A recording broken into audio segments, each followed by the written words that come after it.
she was very specific recently, saying that a mom, a poor mother who lost 2 kids to fentanyl, that I killed her sons. Well, the interesting thing is that fentanyl they took came during the last administration. Fentanyl is a very different beast. And we're in an era where so much of it is coming across the border. And here's another narrative to kind of correct.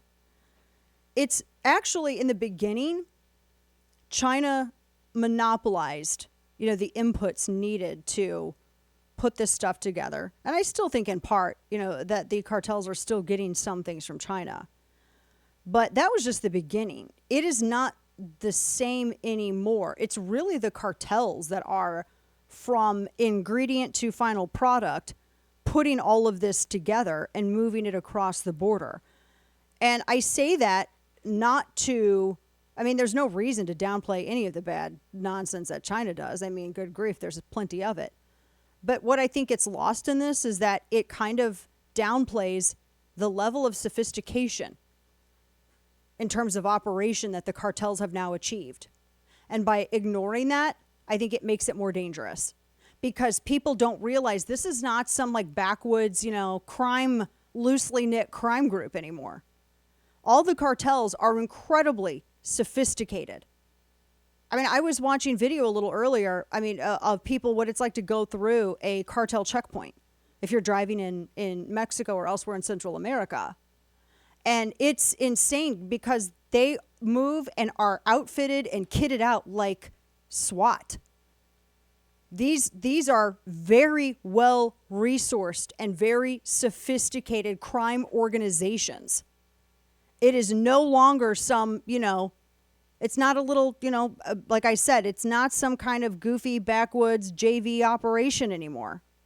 And I think we have to be very careful in ignoring just how sophisticated they have gotten.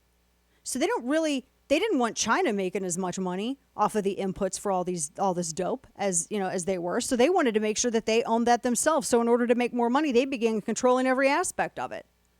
It's just the same thing like when you hear Democrats say, well, we don't want cartels getting guns from over the border. Let me tell y'all something. Cartels are not getting their guns from FFLs across the border. Okay. They're not coming to the United States. They're not going up into Tucson and going to an FFL and getting some guns. That's not how this is. And they're not even using those guns in a lot of these crimes. So to ignore the level of sophistication is dangerous. And that's one thing that the administration does very well, is they ignore it. It's not all just China. It ignores the growing threat of the cartel south of the border. So that's number one. Number two, this has contributed, along with the entirely open southern border. There isn't a southern border anymore. There's not. There is not. It ignores how now there is so much dope coming across the border, so many opioids, so much fentanyl. And, there are ways that people are looking to even get new customers, whether they're accidentally trying to give somebody something, accidentally on purpose, you know what I mean? I've heard some horror stories from people who, are in areas where cartels are known to operate with these, drug organizations. You have this happening at a time when, honestly, I question what's going on a lot in the family unit. And I'm going to say something that I don't know if I've heard it discussed, and it might be controversial, but I'm going to do it. I feel so bad for this mother. Because this mother was crying. She was livid. She had every right to be livid about how the president of the United States was brushing this off. Like, oh, well, that happened under the previous administration. Well, you tell me who was the vice president in the administration before that administration, who really kicked off the modern era crisis at the border. Tell me who was the vice president of that administration first. This mother, though, I feel so bad for her because now she's lost 2 sons. Some parents only ever have to contend with losing 1 child. Heaven help us all. She's had to now bury 2.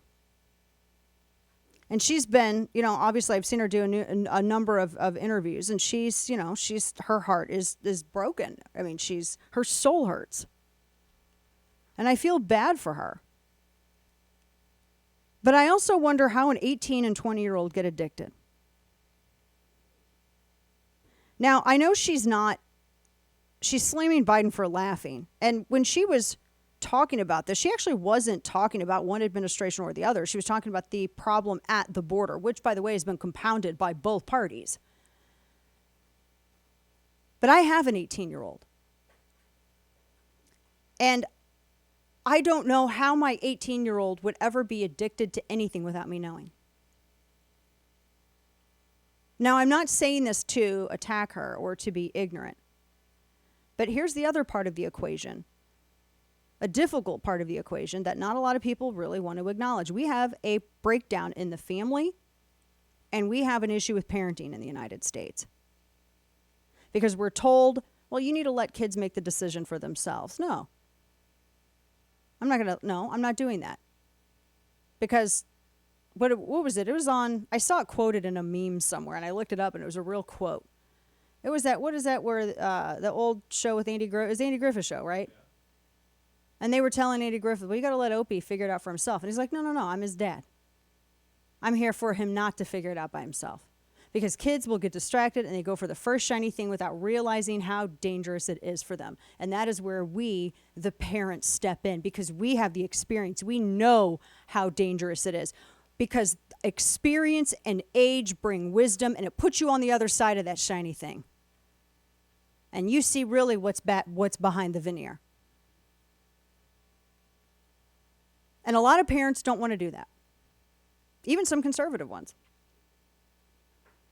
So it's a problem that gets worse when you add in the problem of fentanyl, that gets worse when you add in the problem of a completely open border, that gets worse when you add the tribalism of modern day politics. And you have a disaster. And I've told my kids before, I want to have a great relationship with you, but I am your mother. I am not your friend. And even if it means at any point in your lives that you might resent me forever for me stepping in and preventing you from making a life-altering mistake, then I'll live with that. And I have an 18-year-old. I know what my 18-year-old's doing. I have no hesitation in overstepping what modern society says is a boundary today. I will grab my son's phone and I will look at it. I'll go through text messages.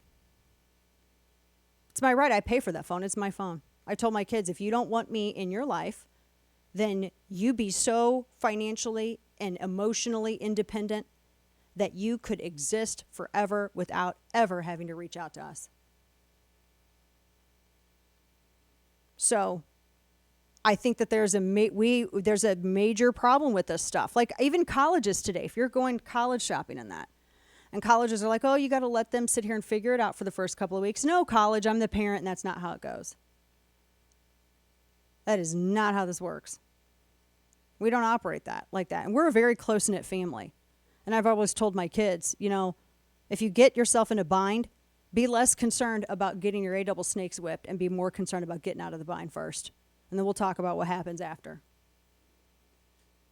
Now, I say this because I feel like, it's easy to say, oh my gosh, fentanyl's over. We got to talk to our kids about fentanyl. We've got, I talk to them about, not taking, accepting, drinks or candy or something like that from people. And that's all well and good, but we need parents to be so involved that it isn't a question of what your 18-year-old is doing.